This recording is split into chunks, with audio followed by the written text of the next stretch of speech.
একটা ছেলে 17 বছর বয়স, সে এখানে জন্মগ্রহণ করেছে। তখন থেকে আমি আদ্দিনের প্রতি একটু দুর্বল। অনাকাঙ্ক্ষিত ঘটনা হিসাবেই তো আবার লাইসেন্সটা ফিরিয়ে দিয়েছে।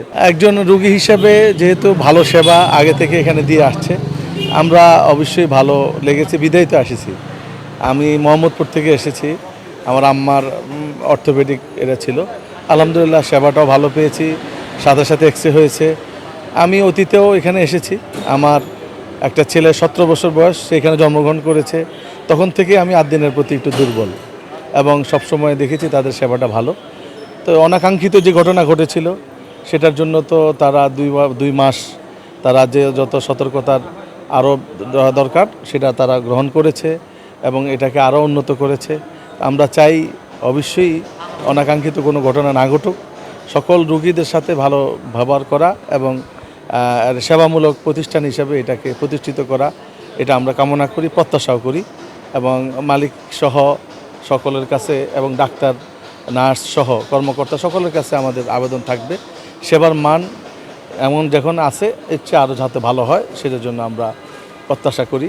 ওনারাও আশ্বস্ত করেছেন যে অবশ্যই এটা আমরা সেবার মান যারা বাড়াতে পারে সে চেষ্টা করছে তারা। তখন তো আমরা একটু পেরেশান হয়েছি এবং ব্যথা দুঃখ পেয়েছি যে এতগুলো ছেলে বাচ্চা শিশু ইন্তেকাল করেছেন, মারা গেছেন। এটা তো কিছুটা অবহেলা, যেটা তদন্ত করে যেটা পেয়েছে দেখেছে যে অনাকাঙ্ক্ষিত ঘটনা হিসাবেই তো আবার লাইসেন্সটা ফিরিয়ে দিয়েছে।